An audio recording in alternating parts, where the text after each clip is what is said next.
Boa noite a todos. Aqui o lema é paz e bem, né?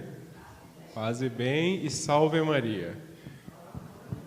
Por graça de Nossa Senhora, aqui estamos hoje para conversar um pouco sobre um tema de fundamental importância na nossa luta rumo aos céus. Isso está dentro da categoria, dentro do estudo de teologia, chamado Novíssimos do Homem. Morte, juízo, inferno, paraíso.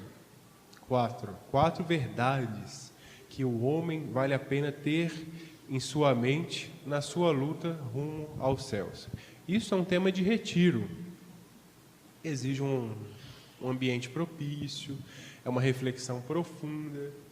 E como a Madalena bem expôs aqui no início, é um conhecimento importante, sobretudo para vencer o medo que todo homem tem da morte, para encará-la, a morte, com uma visão mais real.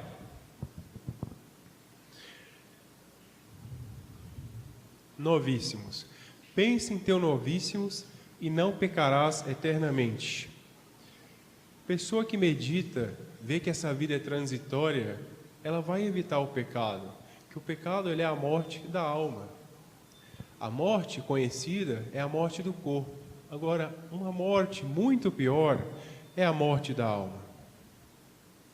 Porque a morte da alma nos afasta do céu. A morte do corpo, não. A morte não é o fim, a morte é uma passagem. Morte e juízo todos passam, ninguém escapa. Bons e maus todos morrem. Ninguém consegue, inclusive está na Sagrada Escritura, se isentar da própria morte por dinheiro. A pessoa pode ter todo o dinheiro do mundo, não consegue se isentar da própria morte. Pode todo o poder. Agora, a pessoa que leva uma vida na graça de Deus, na fé, que passou a vida rezando, ela vai ganhar uma vida que é eterna, que é o céu. Morte e juízo todos passam, ninguém se passa. Inferno ou paraíso é uma escolha, uma decisão. É uma decisão minha ir para o céu ou não. Às vezes a pessoa acha que é algo muito impossível. Não, está ao alcance de nossas decisões. A vida inteira do homem sobre a terra é uma luta para chegar ao céu ou não. A graça para se salvar e ir ao céu, todos recebem. Todos recebem. Se a pessoa não foi porque ela não quis. Se ela quiser, ela vai. Eu prefiro o paraíso. Essa frase é de um santo chamado São Felipe Neri. Ele tinha essa frase: eu prefiro o paraíso. Alguns preferem o inferno, eu prefiro o paraíso. É uma decisão nossa. Não tem que ter medo, tem que ter confiança na bondade de Deus. Mais à frente vocês vão entender como que esse medo é infundado. Juízo final e juízo particular. Existem dois juízos. Um que se dá logo após o falecimento da pessoa. Ali o filme da vida dela passa à frente e ela vê todos os fatos da vida dela. Deus empresta a inteligência dele à pessoa e com os olhos de Deus ela analisa a própria vida. Juízo final é no fundo do mundo, quando Nosso Senhor voltará e julgar os vivos e os mortos, separará os bons dos maus. Com relação ao juízo final, tem duas correntes teológicas com relação a como será esse juízo. Por exemplo, São Tomás defende, São Tomás de Aquino, que todos saberão tudo de todos. Vai ser um juízo universal em que nada vai ficar obscuro. Tudo será declarado. Já Santo Afonso de Ligório diz que somente dos réprobos. Uma satisfação sobre tudo que foi feito na história da humanidade. Os que se salvaram, que estão no céu, não terão que passar por isso. Presenciarão somente. Isso não está definido ainda, tem essas duas correntes. Estando no céu, tanto faz um como o outro, né? O importante é se salvar. O que vai acontecer é secundário. Então ficou claro que existem dois juízos, o particular, o que é pessoal, e existe o juízo final, que é um julgamento universal no fim do mundo, no fim dos tempos. Nascemos para morrer? Não, nós nascemos para viver. A morte foi uma consequência do pecado original. No paraíso, Adão e Eva não morreriam. Nossa, como que seria a vida deles? Eles iriam num crescendo de graças em graças, chegaria um momento que a alma humana não conseguiria mais ficar nessa terra e ele subiria aos céus. Dá vontade de ter uma conversa com Adão, né? Adão, por que fostes pecar?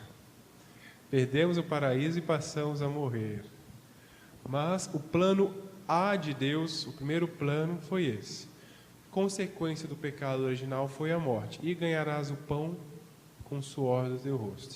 O homem passou a trabalhar, passou a ter o pecado original, a alma dele, que tinha vontade, sensibilidade, inteligência em ordem, ajudando cada vez no conhecimento de Deus, no senso do maravilhoso, da verdade, entrou em desordem. Então tem aquela luta interna do homem, as fraquezas internas que nos arrastam. Isso aí surgiu nesse momento, um pecado original. E em castigo disso veio a morte. Mas, lembre-se, nosso Senhor morreu na cruz para nos salvar. A morte dele venceu a morte. Existe uma morte que matou a própria morte, a morte do Filho de Deus. Alguma dúvida com relação a isso? Estou sentindo o pessoal, não sei se é o ar-condicionado, que está muito frio, está todo mundo assim gélido lá no fundo. Sinta-se à vontade para perguntar, quiser chegar mais à frente um pouco. Como se prepara para a morte? O medo da morte, ele é infundado. Por quê? Ela não é definitiva. A morte é o momento que a alma sai do corpo, só isso, acabou, mais nada. O depois da morte que é temível, se a pessoa se salvar ou não, isso é temível. Agora a morte em si, só pode morrer adormecendo, pode morrer num acidente, pode morrer de inúmeras formas. Como é que eu quero ter uma garantia que minha morte vai ser boa? Tem uma vida boa. Tem um brocado latino que fala, talis vitae, fines vitae. Como você foi na vida, você vai ser na morte. Levou uma vida na fé, na piedade, no temor de Deus, vai adormecer suavemente no Senhor, como vários santos. Existem chamados específicos, os mártires, por exemplo, no Império Romano, mas isso são ocasiões excepcionais. O momento da morte, cada um vai ter o seu, e como ela foi na vida, ela será na morte. Se rezou a Ave Maria, cheia de graça, o Senhor é convosco, rogai por nós pecadores, agora e na hora de nossa morte. Se rezou, vai ter a intercessão de Nossa Senhora, vai ter o anjo da guarda, vai ter os santos que ela pediu ajuda. Ou seja, é possível se preparar e garantir uma boa morte. Deus quer nos salvar. Deve-se temer o pecado, a morte da alma, não se arrepender da nação eterna. O pecado que deve ser temido, a morte não. Morte é passagem. A decisão minha de me salvar ou não, eu faço em vida. Quando a pessoa deliberadamente peca, ela já decidiu para onde ela quer ir. Entendem isso? Isso sim é temível. Existem os belíssimos mandamentos da lei de Deus, é perfeita, maravilhosa. Que perfeição seria se os homens praticassem os 10 mandamentos com toda a radicalidade que é possível, com toda a coerência, uma perfeição muito grande que é até difícil nós imaginarmos nos dias de hoje, né? A honestidade de alma, a honestidade com relação às pessoas, amar a Deus sobre todas as coisas, não pronunciar o nome de Deus em vão, guardar os domingos e dias santos. Vamos lá, e o 4º mandamento? Olha, o 5º. 6º. Não pecar contra a castidade. 7º. 8º. Não. 9º. O 6º e o 9º são próximos, não cobiçar o cônjuge do próximo. 10º, não cobiçar as coisas alheias. Cobiçar não é ter vontade de ter, você pecou, não. É legítimo você querer ter bens, querer ter uma casa, uma roupa do seu gosto. É cobiçar as coisas dos outros, porque o outro tem, eu quero ter. Entra uma inveja, entendeu? Você consentir internamente num roubo, isso que é cobiçar as coisas alheias, entendeu? Isso se dá também com relação ao sexto mandamento. Nosso Senhor que trouxe isso, Ele disse: se no teu coração deseja o ilícito, você já pecou. Se você consentiu, se você quis internamente, nem precisa acontecer. Internamente na sua alma esse pecado já ocorreu. Contra qualquer mandamento. Para eu matar alguém, para a pessoa cair nesse pecado, não é necessário que ela tire a vida. Se no interior dela ela já quis que a pessoa morra, ela já pecou. Ela não chegou ao absurdo de matar o outro, mas internamente o desejo da morte do outro já é um pecado. Ficou claro isso? O sexto e o décimo é o interno do homem. Agora, esse medo da morte é um inconformismo. Na verdade, ninguém fala assim: vamos morrer amanhã. Ai, que maravilha, sorriso. Não, ninguém gosta desse assunto. Tanto é que as pessoas que você fala disso, a maioria já tenta dar um jeitinho de sair, tem gente que tem pavor. Por quê?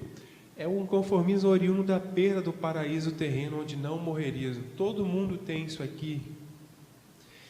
Esse plano A de Deus no fundo da alma, que ele não morreria.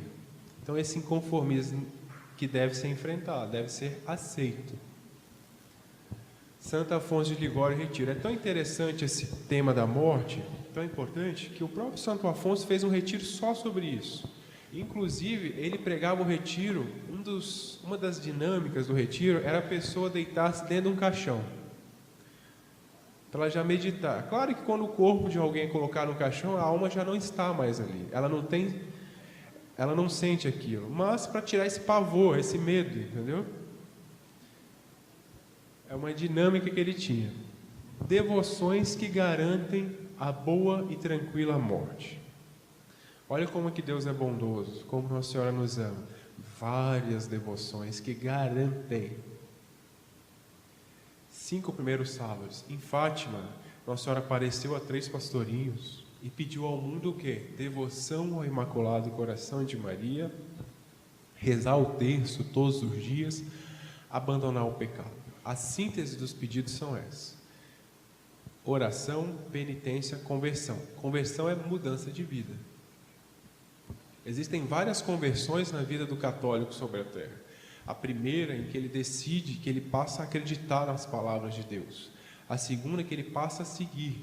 E as inúmeras conversões. Toda vez que a pessoa vence um defeito, vence uma dificuldade, é uma nova conversão. Ela se aperfeiçoou, ela subiu mais. E além disso, ela deu 5 primeiros sábados e prometeu que quem durante 5 primeiros sábados confessasse, a confissão pode ser antes, pode ser depois. O importante é ter a intenção de fazer essa devoção reparadora. Comungar, rezar um terço, não é o rosário todo, um terço, e fizer 15 minutos de meditação nos mistérios do rosário. Qualquer mistério do rosário, pode ser vários, pode ser um. Ela meditar 15 minutos, tudo isso com a intenção de desagravar os pecados cometidos contra o Sagrado Coração de Jesus e o Imaculado Coração de Maria. Ela prometeu a salvação eterna. Todas as graças para a pessoa se salvar. Isso é palavras dela. As aparições de Fátima são reconhecidas oficialmente pela Igreja. O milagre do sol, etc. Já tivemos uma excelente oportunidade aqui de conversar sobre isso. É garantido. Confissão, comunhão, terço. Certo? O que é comunhão reparadora? A pessoa vai receber o nosso Senhor Jesus Cristo Eucarístico e falar: meu Deus, eu ofereço essa comunhão em reparação aos pecados que a todo momento são cometidos contra vós, em fazer companhia, em querer estar juntos do coração de Jesus e de Maria, de consolá-los. Quando alguém morre, quando alguém é degladiado, e você consola, o que você faz? Você tenta mostrar ali o seu amor, a sua estima pela pessoa, não é isso? Eu vou fazer isso com os corações de Jesus e Maria. Isso é reparar, isso é querer consolar, fazer companhia. 9 primeiras sexta-feiras do mês. Isso aqui já foi antes de Fátima, Santa Margarida Maria Alacoque. 9 primeiras sexta-feiras, comungar. Quem fizer isso durante 9 primeiras sexta-feiras, ou seja, 9 meses, o Sagrado Coração de Jesus será um auxílio na hora da morte. Só isso. Deus, meu jugo é suave e meu fardo é leve. Deus não nos pede coisas impossíveis. Ele nunca nos pede provas maior do que as nossas forças. Se Ele pedir, Ele vai te dar a força. Deus é suave. Como Deus é suave. Ele dá 7 sacramentos. Batismo, confissão, a pessoa pode confessar-se quantas vezes quiser, quantas vezes precisar. A confissão, confessou sincero, está perdoado. Morrer em boas condições, céu. É o sacramento que dá mais tranquilidade à consciência. É a confissão. Pois não. Pois não. Medo infundado. Medo sem fundamento. Porque a morte, ela é passageira. Ela não é o fim. O que é temível é o pós-mortem, o após a morte. Salvação ou não, isso é temível, entendeu? Morte, juízo, inferno ou paraíso. Tem mais outras devoções também que garantem. Santa Brígida, as 15 orações. Já ouviram falar de Santa Brígida? 7 Pai Nossos. Tem várias. Essas aqui são oficialmente reconhecidas pela Igreja. 5, 9 e as de Santa Brígida. Agora, a dos 5 primeiros sábados é mais recente. Só 5 primeiros sábados. Às vezes a pessoa, para fazer uma faculdade, fica décadas estudando, dias a fio.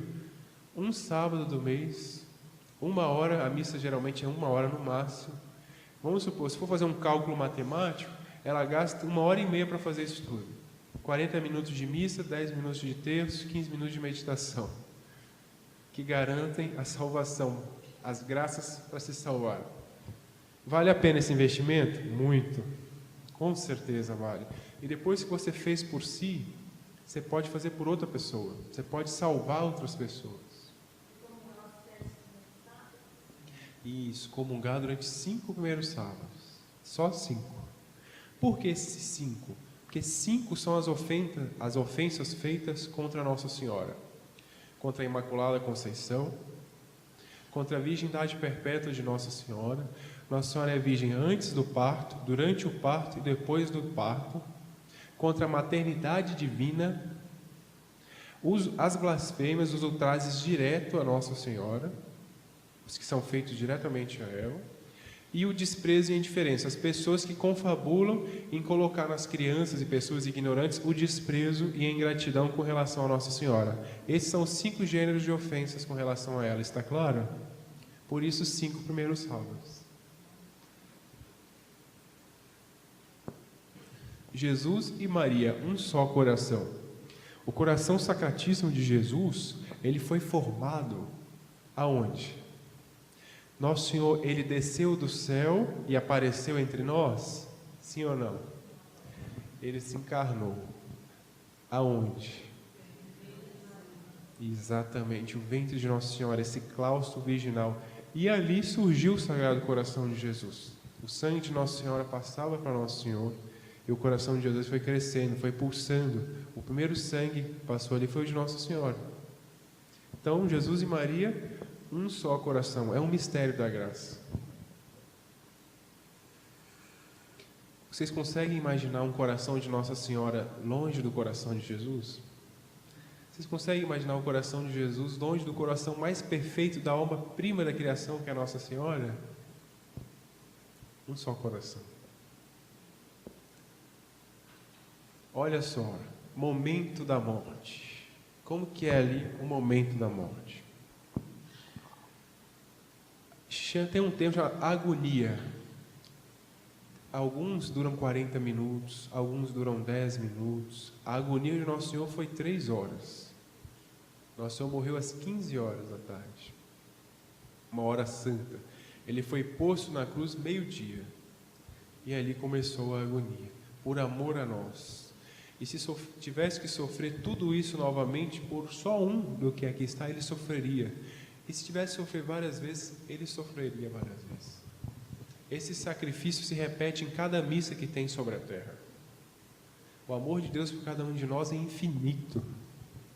E o que nesse amor infinito de Deus vai me dar tranquilidade na hora da morte? As causas de consolo, a fé, a santa fé de nosso Senhor, a misericórdia do Sagrado Coração de Jesus, o afeto, a bondade de Nossa Senhora. Quem é mãe aqui?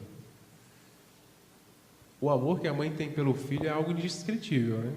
É muito profundo, é muito forte esse amor, é um reflexo do amor de Deus. Confiar nesse amor de mãe que Nossa Senhora tem por cada um aqui presente. As boas obras, as orações feitas ao longo da vida. As boas obras aqui incluem inclusive as orações. A oração é uma obra boa. As obras de misericórdia que a pessoa tenha feito, o bem que ela fez, as verdades de fé que ela ensinou, tudo está incluso aqui, é bem amplo. Os anjos ou o anjo da guarda, ele está ao nosso lado a todo momento, desde o nascimento até a hora da morte. Então vai ter um anjo ali, só um anjo tem poder para destruir e recriar o universo. Só um anjo. E um anjo só tem mais poder que todos os demônios juntos. Um só, o menor dos anjos. Ou seja, olha que consolo eu ter consciência que a todo momento tem um anjo da guarda próximo a mim.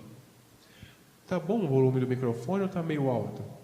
Tá bom? Vocês dão um sinal, se tiver alto, tiver baixo. Humildade. O que é humildade? Não é complexo de inferioridade, não é autodestruição, não é nada disso. Não é ficar falando mal de si mesmo. Não. Humildade é a capacidade de reconhecer a verdade. Santa Teresa dizia, Santa Teresa Grande d'Ávila, humildade é a verdade. O que é humildade? Reconhecer que Deus é Rei, é meu Salvador, que Nossa Senhora é minha mãe, que eu sou um pecador, que eu tenho fraquezas, que eu preciso de ajuda divina, que eu por mim mesmo não tenho forças próprias para ir para o céu. Isso tudo é humildade. Restituir a cada um a honra que a pessoa tem, o louvor que ela merece, reconhecer as superioridades, quem é superior a você, ter compaixão de quem é inferior. Isso tudo é humildade, isso é verdade. Ter uma opinião exata sobre quem você é, não ver menos nem mais do que você é. Se você tem um dom, se você tem um talento, não é orgulho você utilizar desse talento para a glória de Deus. Você deve usar. Isso é uma visão real da humildade. Causas de desespero que causam aflição, perturbação na hora da morte. A impureza, o egoísmo, impureza tanto do corpo quanto da alma. Pessoa que não tem um coração puro, não tem um coração com intenções retas. A pessoa que infelizmente levou uma vida afastada dos mandamentos de Deus. Amor próprio, eu. A pessoa tem um amor a si desmesurado.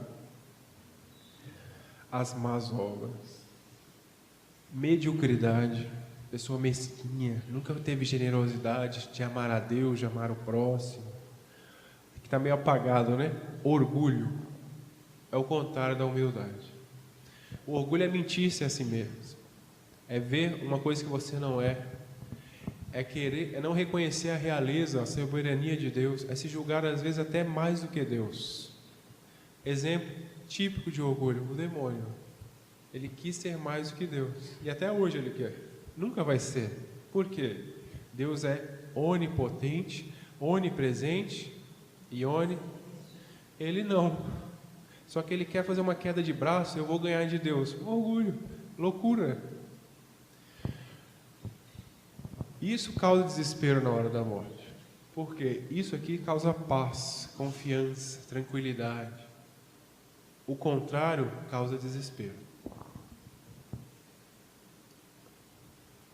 Sacramentos que preparam para a morte, que preparam para a vida. O sacramento não te prepara para a morte, ele te dá forças para vencer a morte e entrar na vida eterna. Confissão. Olha aqui, vamos analisar essa pintura aqui. O que temos aqui? Isso, nosso Senhor Jesus Cristo, certo? Olha que interessante, Nosso Senhor está dos dois lados, né?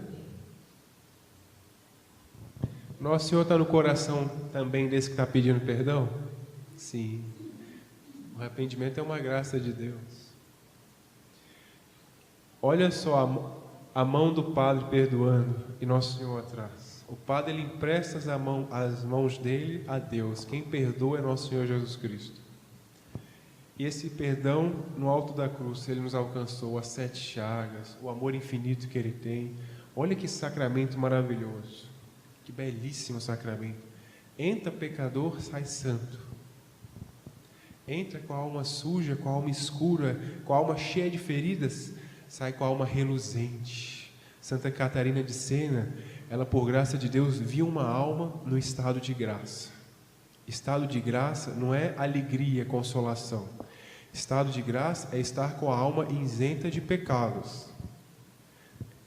Que hoje em dia alguns têm um costume de falar estado de graça como que é um estado de alegria, de exultação. Não. O termo técnico de estado de graça é o estado que a alma tem após uma boa confissão. Entendem? Está com a alma em graça de Deus, está com a vida sobrenatural. Certo? Agora, a pessoa no estado de graça passa por provações? Sim. Passa por tentações? Sim. Passa por sofrimentos? Sim.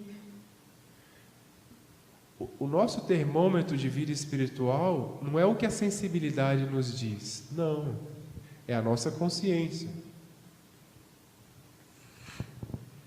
Então, estado de graça é o estado que se adquire após uma boa confissão. A pessoa está apta a participar da Eucaristia, a se aproximar da mesa, do banquete do Cordeiro, que é algo muito elevado, muito precioso. A presença de nosso Senhor Jesus Cristo no Santíssimo Sacramento, ela é real, não é um símbolo, é nosso Senhor Jesus Cristo. Se os anjos fossem comungar, eles precisariam se purificar, e anjo não peca. Como é isso então? Ou seja, é um sacramento altíssimo, belíssimo, e a confissão te prepara para ele. Qualquer que seja o pecado, há perdão. Sempre, durante a vida inteira, tenha claro isso. Qualquer pecado tem perdão. Qualquer pecado. Local seguro da misericórdia de Deus, não existe limite nem restrições para a sua frequência. No sentido de que você pode se confessar quantas vezes quiser. Agora, existem requisitos para uma boa confissão. Primeiro, arrependimento. Segundo, propósito de mudança de vida e de nunca mais propósito, fazer aquilo. Confissão sincera, depois o sacerdote da absolvição, ele costuma dar uma pena, rezar um terço, rezar 5 Ave Marias, que chama satisfação. Tem que cumprir a satisfação. Feito isso, confissão bem feita. O arrependimento, existem 2 tipos. Existe a atrição, é aquele arrependimento que ela não sente a dor do pecado que ela cometeu, mas ela sabe que está errada. Com o uso normal da razão que ela tem, ela reconhece que errou. Não, isso está errado, isso não devia ter sido feito. E isso já é suficiente para se aproximar da confissão. Agora, não tem sentido a pessoa ir para o confessionário querendo pecar de novo, entende? Porque falta o arrependimento. Certo? A pessoa tem... Agora, existe a contrição perfeita, que além de ter consciência de que a pessoa errou, ela chora o pecado. Ela sente a dor de ter ofendido a Deus. É uma confissão perfeita. A contrição perfeita. É a condição que Santa Maria Madalena teve ao lavar os pés de nosso Senhor Jesus Cristo. Aquele amor incendiado por Deus, que ela foi lá, arriscou a própria vida, quebrou o alabastro e lavou os pés de nosso Senhor Jesus Cristo. Foi um ato de heroísmo. Aquele amor que na hora que nosso Senhor morreu na cruz, o levou até o Santo Sepulcro e ficou lá. Corria risco de vida. Poder que somente a Santa Igreja tem. Olha a alegria de ser católico, hein? Nenhuma religião no mundo te dá a garantia de perdão dos pecados. Nenhuma. Só a Santa Igreja. Pode procurar o mundo afora. Nenhuma religião te dá a garantia de que você foi perdoado. A misericórdia de Deus ali a seu alcance. A Santa Igreja, sim. Porque foi o próprio Filho de Deus que instituiu esse sacramento. Está no Evangelho. Ide e perdoai os pecados. Aqueles a quem perdoardes, ser-lhe-ão perdoados. Mais à frente, Pedro, tu és pedra, sobre esta pedra edificarei a minha igreja. Ele fundou a Santa Igreja Católica Apostólica Romana. No inferno, o remorso ardentíssimo é eterno, jamais cessará. Em vida, o que é remorso? É dor de consciência, angústia, são tudo sentimentos parecidos. Isso é uma graça. A pessoa ter remorso é graça. Ela está sendo convidada a se arrepender. O pior de tudo é a pessoa que faz algo errado e nem se arrepende. Alguém que mata a sangue frio um inocente, entendeu? Alguém que rouba deliberadamente, sem se preocupar, sem nada, e dorme tranquilamente. Isso sim é horrível.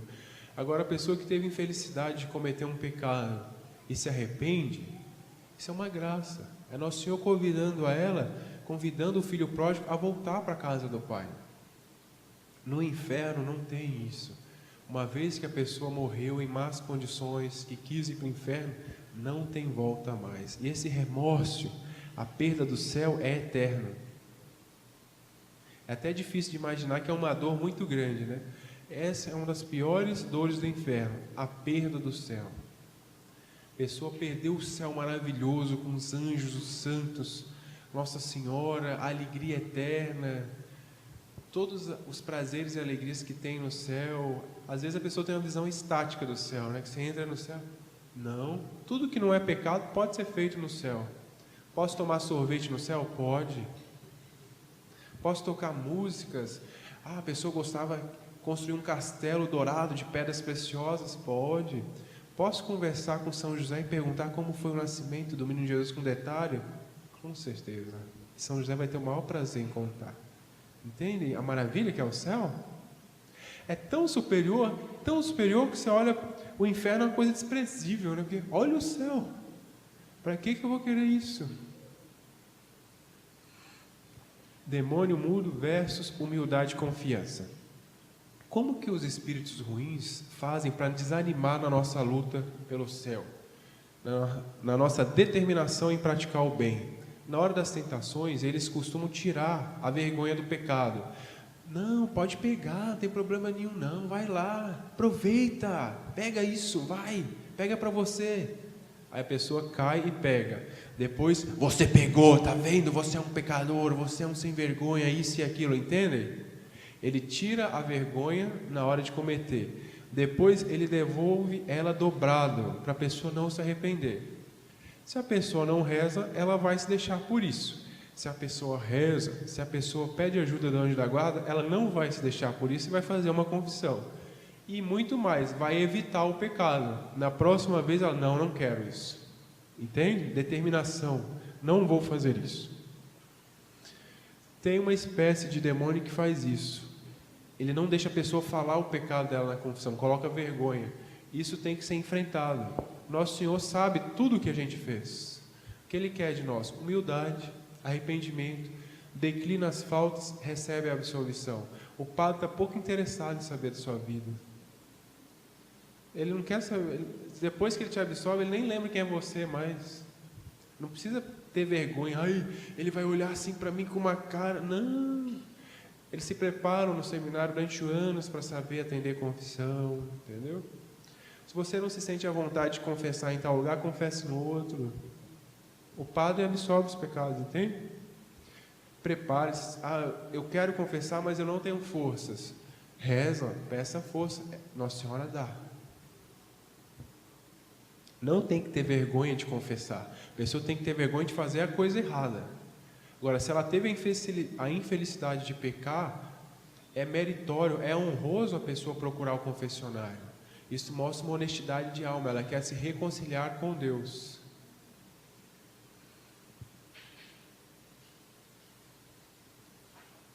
Unção dos enfermos, que antes chamavam extrema unção. Vale a pena conversar um pouquinho mais sobre isso, que as pessoas já acham assim, só quando está morrendo chamam unção dos enfermos. Não. Ele é um sacramento de preparação para a morte? Também. Mas ele também tem outras funções. Nosso Senhor não curava os doentes, dava vista aos cegos? É um sacramento de cura. Tanto é que, mesmo independentemente de ser idoso ou não, se a pessoa vai se submeter a uma cirurgia, vai passar por algo que possa comprometer a vida dela, ela pode receber a unção dos enfermos. A partir dos 60 anos, 60 e poucos anos de idade, pode receber 2 vezes por ano a unção dos enfermos. Olha que maravilha. Então, esse sacramento, ele é semelhante ao da confissão. Ele, recebido em boas disposições, perdoa os pecados. Já ouvi vários relatos de padres que foram nos hospitais dar unção dos enfermos e as pessoas se recuperaram e voltaram para casa. Às vezes, pessoas que estavam em coma, pessoas em estados terminais, pessoas que tiveram o crânio rachado, estão aí hoje andando perfeitamente, graças à unção dos enfermos. Agora, um outro ponto muito interessante desse sacramento é o seguinte: cada um tem um chamado específico. Uns são chamados a dar 30, outros são chamados a dar 70, outros são chamados a dar 100. Uma pessoa que é chamada a dar 30, morreu, deu 15, se ela receber a unção dos enfermos, diante de Deus, ela deu 30. Pessoa que foi chamada a dar 100 e deu 20, recebendo a unção dos enfermos, ela supre esse chamado que a pessoa não correspondeu. Ou seja, olha como Nosso Senhor nos quer salvar. Olha quantos sacramentos: batismo, confissão. Batismo é uma vez só, deixa de ser criatura e passa a ser filho de Deus. Confissão, quantas vezes quiser ao longo da vida. Ainda assim tem a unção dos enfermos também. Aqui, ó, a cena de um sacerdote ministrando a unção dos enfermos, uma pessoa no hospital. Provavelmente essa pessoa durante a vida rezou ou alguém rezou por ela. Nada é em vão assim ao acaso, tudo é providência. Várias finalidades: revigoramento da saúde, perdão dos pecados, suprimento do chamado não realizado. Jesus curava os doentes, dava vista aos cegos e audição aos surdos. Comunhão, Eucaristia.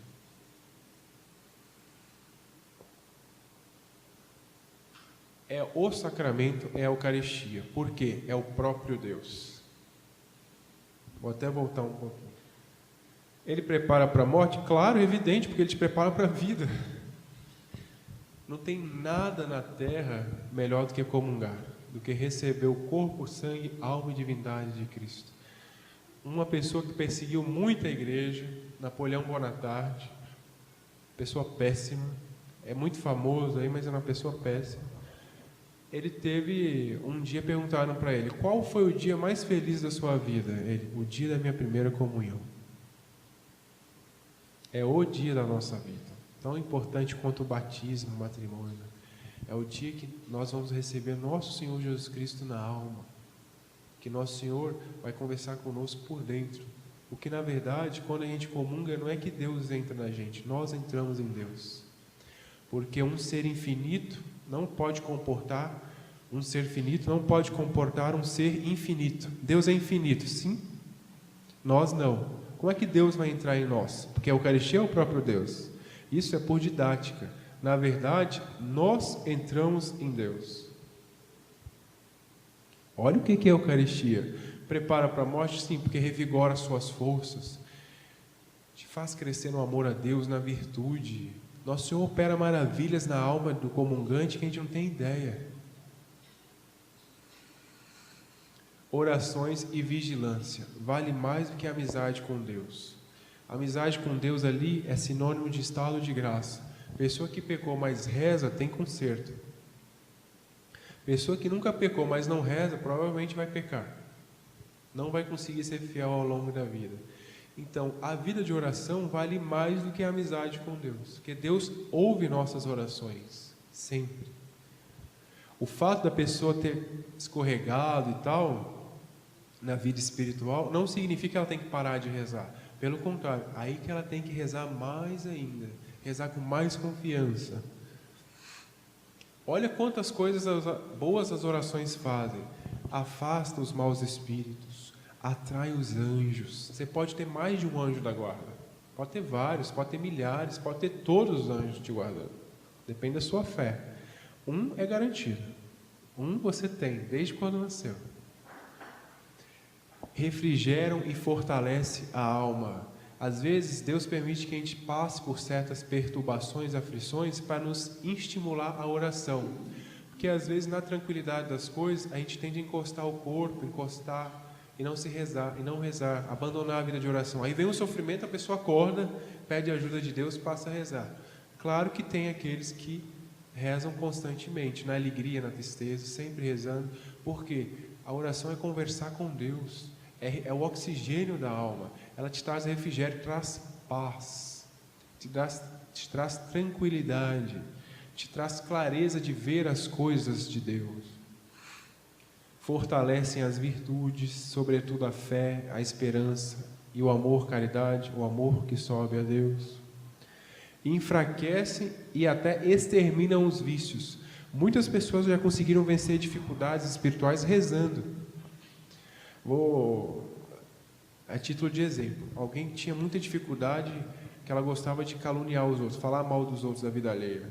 Ela percebia, isso é um defeito, eu preciso curar isso em mim. Ela passou a rezar, pediu a Nossa Senhora ajuda, nunca mais falou mal de ninguém. Entendeu o exemplo de como que ela extermina um vício? Aí tem todos os outros vícios, tem milhares, né? A pessoa tinha dificuldade de dizer a verdade, contava muita mentira, que ela gostava de enganar os outros. A miséria humana é tremenda, né? Se deixar levar, se encostar o corpo, dá cada coisa. Preparam para receber os sacramentos. Vamos lá, vamos ter uma audiência aqui agora. Todos aqui são advogados. Vocês caem de paraquedas na audiência ou vocês leem o processo antes? Vocês estudam, pensam em argumentos? Paraquedas ou prepara-se? E para os sacramentos, não? Com certeza, certamente, eu vou comungar muito melhor, eu vou me confessar muito melhor se eu rezar antes para isso. Porque eu já vou colocar minha alma em paz, já vou ter a minha alma mais aberta para as graças de Deus, para o sobrenatural que isso é. A oração, a fé alcançam os milagres. Por que hoje tem pouco milagre? Porque o pessoal parou de rezar. Tem poucos milagres assim, que nós ouvimos, porque se você for conversar por aí afora, você vai ouvir testemunho de vários milagres. De criança que o médico não deu condições dela nascer, ela nasceu. De doenças que, aspas, eram incuráveis. De conversões, de esposa que rezava pela conversão do esposo, de esposa que rezava pela conversão do esposo e se converteram. Isso é um milagre muito maior do que curar um câncer, por exemplo. Uma conversão tardia. Alguém que abandona um vício, uma mãe que tinha um filho drogado e a força de oração ele voltou a andar bem, a andar na fidelidade com Deus. Olha que milagraço é isso. E existem também os milagres de curas de doenças, de pessoa mora no interior, 8 meses sem chover, fez uma novena, choveu na novena, deu praga na plantação. No interior a gente ouve muitas essas histórias. Pede ajuda dos anjos e a plantação toda cresce exuberante. Tem vários fatos que estão na história a respeito de intervenção direta de anjos e de santos. A Idade Média é cheio disso, cheio. No filme de Padre Pio, alguém já assistiu? Tem uma cena assim, né? A italianada estava lá, foi pedir ajuda, né? Mater divini grazie, miserere nobis. Aí foi rezando, acabou, vira um milagre ali na frente deles. Qual foi a reação do italiano? Padre Pio está com demônio. Olha a loucura do italiano. Levanta a mão quem assistiu o filme do Padre Pio, senão eu posso estar falando sozinho aqui. Então, a maioria não. Tem uma cena do filme que foi essa. A santidade de Padre Pio já era famosa ali. Hoje a Itália inteira, o mundo todo sabe, né? Então, olha, não tinha nada humano, vamos pedir ajuda. Não tinha nada ao nosso alcance que podíamos fazer, tudo já foi feito, vamos pedir ajuda do Padre Pio. Então ele foi rezando pela plantação de azeite ou de uva, eu acho que é azeite. Estava cheio de lagarta, estava comendo as azeitonas. Ele foi levando incenso e foi rezando a ladainha de Nossa Senhora. Foi rezando, procissão durante a plantação, ali no local da plantação. Em dado momento, eles mesmos viram que não tinha mais lagarta nenhuma, e estava verdejante, estava em muitas boas condições. O milagre aconteceu naquele momento.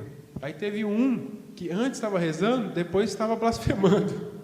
Olha a incoerência. Certamente esse aí rezava? Não, uma atitude dessa é incoerente com alguém que reza, né? Ele estava ali no drama da situação, ali na emoção. Aí Padre Pio repreendeu ele de uma maneira bem firme, né? Aplacam a ira divina, o santo furor de Deus, a intercessão de Ló, a intercessão de Moisés. E Deus queria destruir o povo. Moisés subiu a Horebe. Quando ele desceu, o que estava acontecendo? Estavam adorando o bezerro. Pouco tempo antes, Moisés tinha ali colocado a lei de Deus. Deus quis destruir a humanidade. O que Moisés falou? Senhor, é o teu povo. Moisés rezou, Moisés intercedeu ali. E quantos santos ao longo da história, quantos profetas, quantos patriarcas aplacaram a força de suas orações, com o amor de suas orações. Rosário.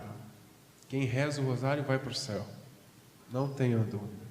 E mais ainda, Nossa Senhora já antecipa as graças do céu. Em Fátima, ela prometeu que com um terço já ganha as graças para se salvar. Com o rosário, então,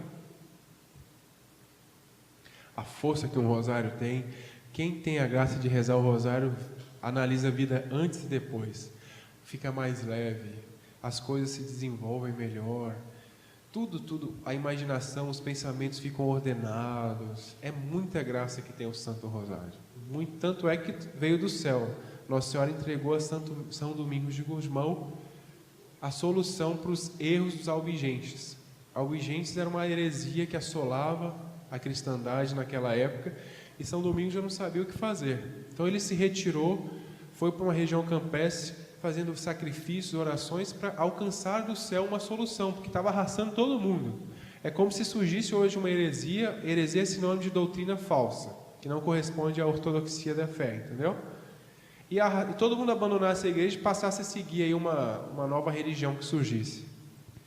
Foi o que ele fez. Nossa Senhora desceu do céu: meu filho, se queres converter e trazer almas para Deus, reza meu rosário, pregue sobre o Santo Rosário. Imediatamente a partir dali, ele já foi para a igreja de Toulouse fazer uma pregação sobre o rosário. Conhecem, né, o fato? É impressionante esse milagre. A batalha de Lepanto, que a Europa ia ser tomada pelos muçulmanos, o Papa da época conclamou que todo mundo rezasse o rosário. Teve um milagre e a própria Nossa Senhora apareceu e lutou contra os turcos.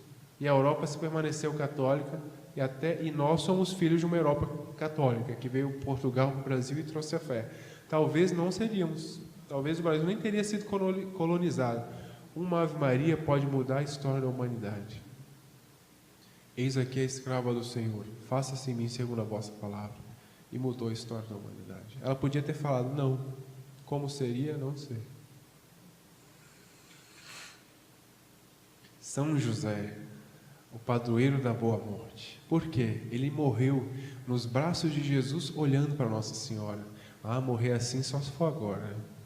Nos braços de Jesus, olhando para Nossa Senhora. Olha que morte maravilhosa! Contemplando a face de Nossa Senhora, de Nosso Senhor, e ele, um santo, o maior santo que já teve na história. Pai nutrício de Deus, esposo de Nossa Senhora, um santo pouco devotado, pouco conhecido. Na Escritura só tem o necessário sobre ele, que ele é pai adotivo de Nosso Senhor, que protegeu na fuga para o Egito, no nascimento, e até a perda e o encontro do menino Jesus no templo, aos 12 anos. Só tem isso, o necessário. Pai de Deus, esposo da mãe de Deus. Que santidade é essa que Deus confiaria a seu Filho unigênito e a Rainha do Universo? Um homem qualquer?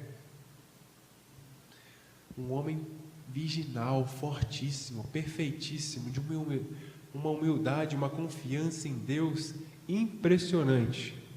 Inclusive, recentemente foi escrito um livro sobre São José. Durante vários anos foi feito um estudo sobre tudo que foi escrito sobre São José. Não é muita coisa. Um livro muito famoso é José o Silencioso, de Michel Gasnier. É um livro pequenininho, assim, que conta vários episódios, a visão do autor sobre os episódios da vida de São José. E foi pegando tudo a opinião dos teólogos, o que está revelado na Sagrada Escritura, e escrito o livro São José, quem o conhece, de Monsenhor João. Eu trouxe um exemplar para vocês verem. Se o Vitor puder me fazer a gentileza de já estar aqui, Vitor.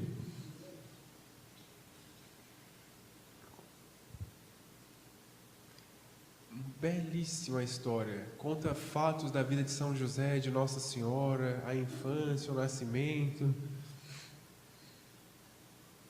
Esse livro você consegue comprar pela internet. Eu trouxe, obrigado, para ilustrar aqui. São José, quem o conhece? No site Lumen Católica. Quem se interessar, esse mesmo São José. Só um instantinho, vou deixar aqui com vocês, para quem quiser ver, olhar, tá bom? Infelizmente eu não posso deixar esse aqui que já está encomendado. Eu trouxe com uma pessoa.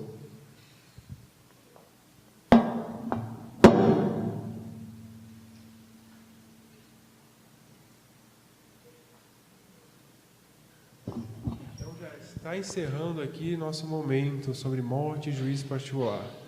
Certamente quem rezou a São José, na hora da morte ele vai te ajudar, e digo mais, ele te ajuda antes. São José atende antes. Tal é o poder de intercessão que ele tem, que já te ajuda durante a vida. Talis viter, finis viter. Juízo da própria consciência. Às vezes a pessoa tem uma visão do Deus carrasco, da visão que coloca o dedo na sua, te acusa. Você mesmo, na hora da morte, com essa ciência, com essa visão perfeita que Deus vai te dar, você vai se autoanalisar e vai querer o céu ou o inferno. Você mesmo. Pessoa que levou uma vida no amor de Deus, na hora da morte ela vai olhar a Deus e vai querer ir para junto dele. A pessoa que levou uma vida ao contrário do amor de Deus, na hora da morte, ela vai fugir de Deus. E ela mesma vai se jogar no inferno. Está vendo que é uma decisão que a gente faz durante a vida? Não é surpreendido? Você escolhe agora, na sua vida, eu quero ir para o céu ou para o inferno? Escolhemos o céu.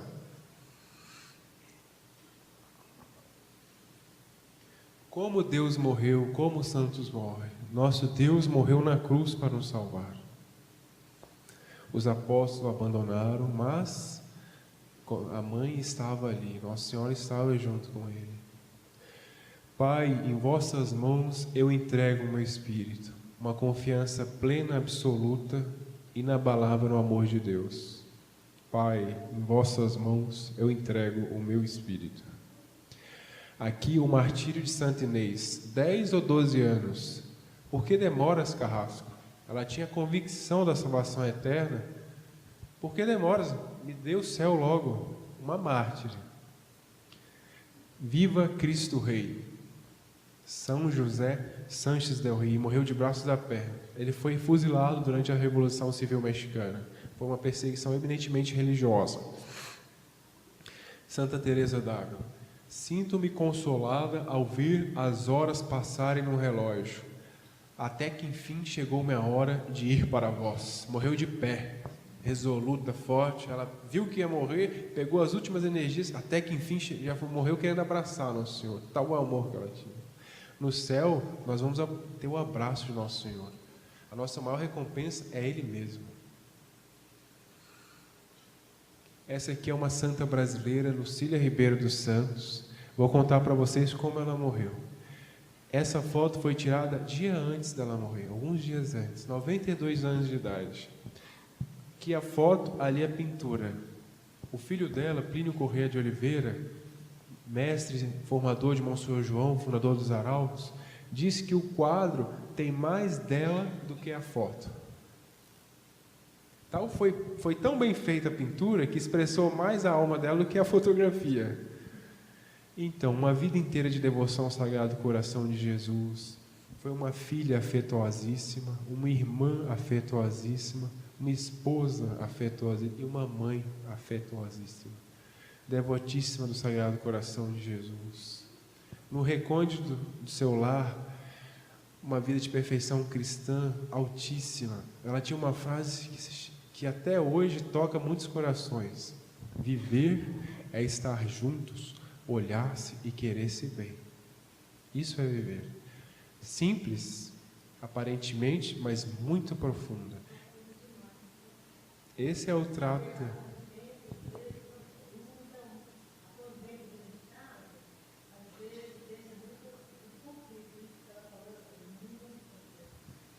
Quando estamos juntos, esse olhar-se é mais do que o sentido físico, é interessar-se pelo outro, é entender o outro, querer bem ao outro, querer o céu para o outro, estar disposto a sofrer para que o outro esteja bem em tudo.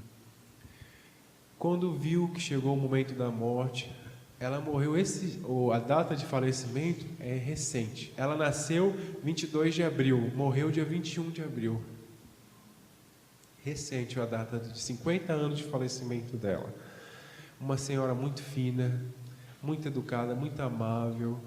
Quando ela viajava, tal era a confiança que ela inspirava nas pessoas, que muitas pessoas que não a conheciam iam e se abriam com ela, pediam conselhos. Tal era a confiança que ela inspirava na pessoa. Ela estava deitada na cama, o médico estava tirando a pulsação dela. Rezava o rosário todos os dias. Todos os dias, exato. Se casou aos 30 e poucos anos de idade, numa época em que as senhoras se casavam com 15 e 16. Por quê? O pai não encontrava alguém à altura dela. Ele via a filha e não achava um pretendente à altura. Olha o zelo que ele tinha pela alma da filha.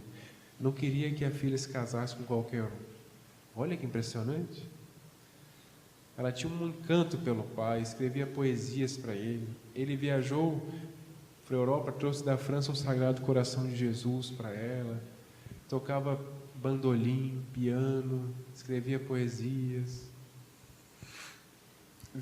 Chegou o momento dela. Foi por insuficiência respiratória. O pulmão foi sendo tomado e o ar foi acabando. Chegou o momento, ela percebeu. Então ela estava deitada, ela pegou as últimas energias que ela tinha, se reclinou, delicadamente pegou as mãos do médico, tirou, que estava medindo a pulsação dela, e com a mão direita fez em nome do Pai, do Filho e do Espírito Santo. Amém. Adormeceu suavemente no Senhor.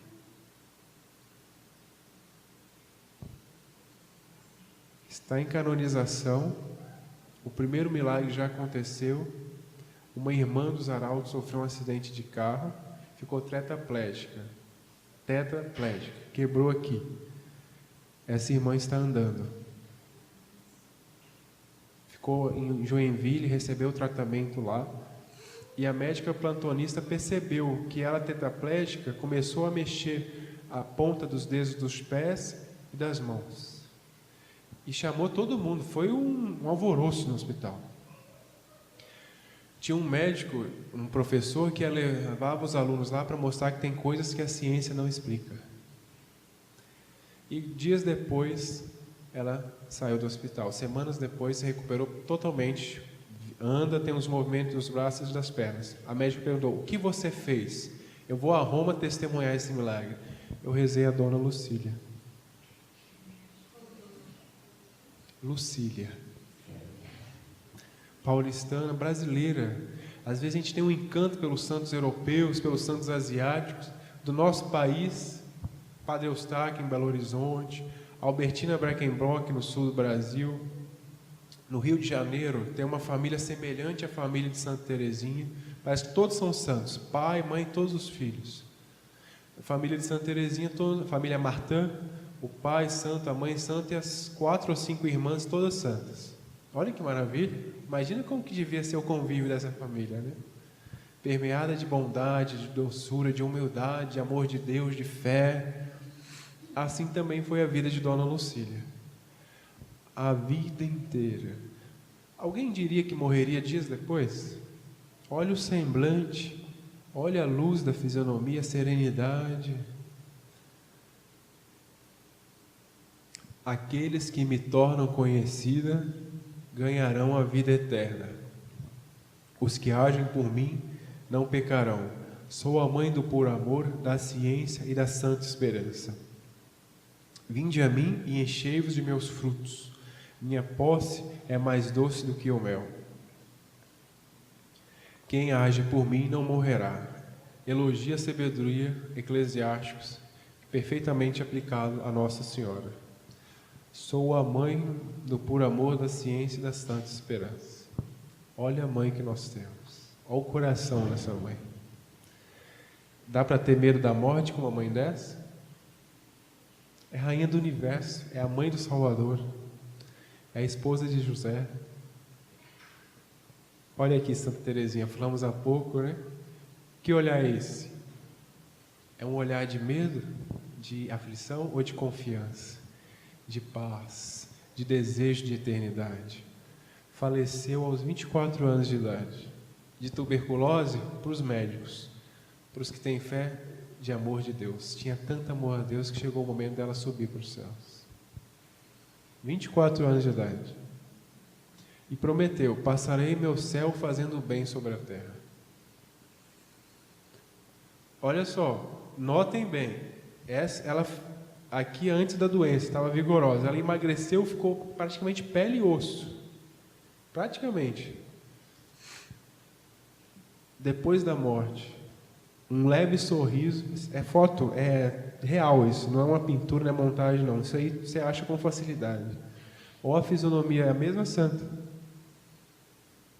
Foi para o céu? Sem dúvida, indubitavelmente.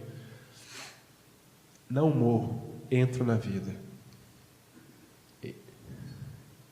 Está encerrada a nossa apresentação. Em nome do Pai, do Filho e do Espírito Santo.